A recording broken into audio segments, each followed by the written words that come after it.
हाय दोस्तों, स्वागत है आप सबका हमारे YouTube चैनल में। तो आज से पहले हमने कई सारे सामाजिक कार्यकर्ताओं से बात की है, लेकिन आज जिस सामाजिक कार्यकर्ता के पास में हम पहुंचे हैं, इनका लेवल कुछ अलग है। बहुत सारे कार्यकर्ता सिर्फ नाम के लिए होते हैं, लेकिन जिसके पास में हम पहुंचे हैं ये सिर्फ काम जानते हैं और अपने गाँव के अंदर, अपने क्षेत्र के अंदर काम चाहते हैं। तो इनसे बातचीत करेंगे। सबसे पहले मास्टर जी, मैं आपसे जानना चाहता हूँ, कितने साल से आप समाज में काम कर रहे हैं? समाज में देखो, ग्रेजुएशन की है हमने।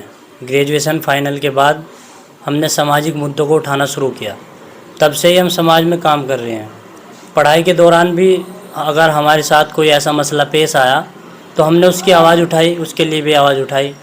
और समाज के अंदर अब हम रहे हैं, कॉलेज में रहे, फिर अब गांव में आके रह गए, तो समाज के जो भी इशू होते हैं हम उनको उठाते हैं। तो किन किन मुद्दों को अभी तक आपने उठाया है? 4 साल से आप काम कर रहे हैं इसमें। 4 साल से गांव के लिए हमने काफ़ी मुद्दे उठाए हैं। जो उनमें मेन मुद्दे हैं वो अभी जो पिछले महीने में हुए हैं। एक तो हमारे यहाँ ग्राम पिटलोकर से कालन मार्ग जिसका निर्माण चल रहा था, उसमें ठेकेदार द्वारा घटिया सामग्री लगाई जा रही थी। ठेकेदार को हमने कहा, ठेकेदार ने वो बात मानी, काम तो तुरंत बंद कर दिया।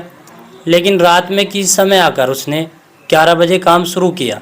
रात में गांव वाले सब सो गए थे, हम भी सो गए थे।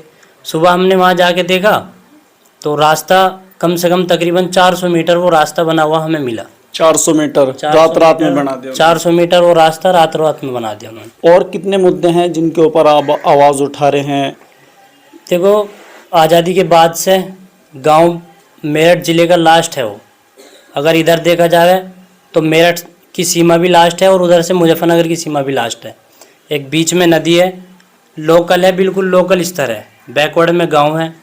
वहाँ हमने एक इशू रखा। अपना इशू था, गांव में बसों का संचालन नहीं था, बस ही नहीं चलती थी, डग्गा मार वाहन से यात्रा करते थे। उसमें काफ़ी परेशानियों का सामना करना पड़ता था। एक तो सवारी का समय, कोई टाइम टेबल नहीं था उन वाहनों का।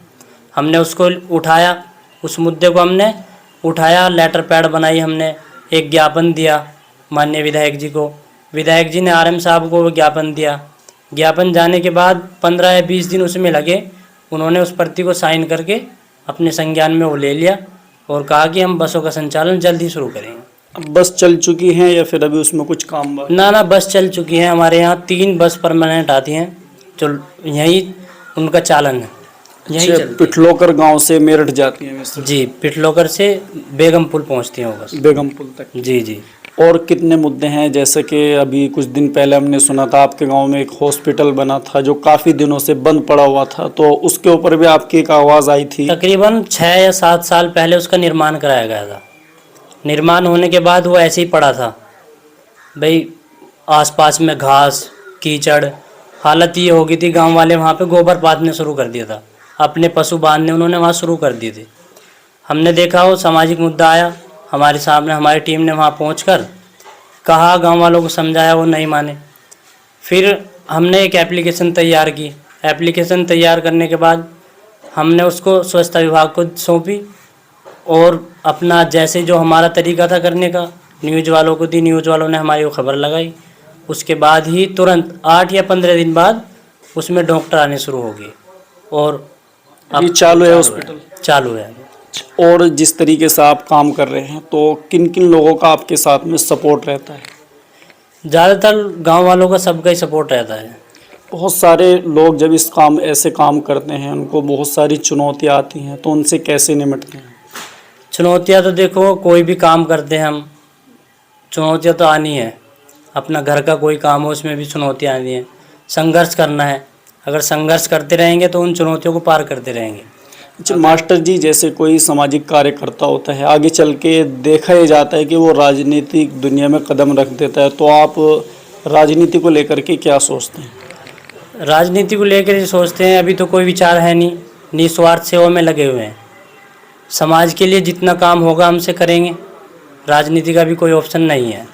बस ये है राय गांव वालों से, भाई हमारा जो उम्मीदवार हो गांव का, पढ़ा लिखा हो, अच्छा हो, जो समाज के मुद्दों को उठा सके। अब हालत क्या होती है, पढ़े लिखे वो है नहीं। अगर हमारा कोई इशू हुआ गांव का, तहसील या चौकी तक वो पहुँचे तो तहरीर भी नहीं लिख पाते। तो चलिए दोस्तों, अभी हम बात कर रहे थे मास्टर इस्माइल जी से और सामाजिक कार्यकर्ता के तौर पर ये गांव के अंदर काम कर रहे हैं। अगर दोस्तों इनके बारे में आपके मन में कोई सवाल हो, कमेंट बॉक्स में लिख सकते हैं। शुक्रिया।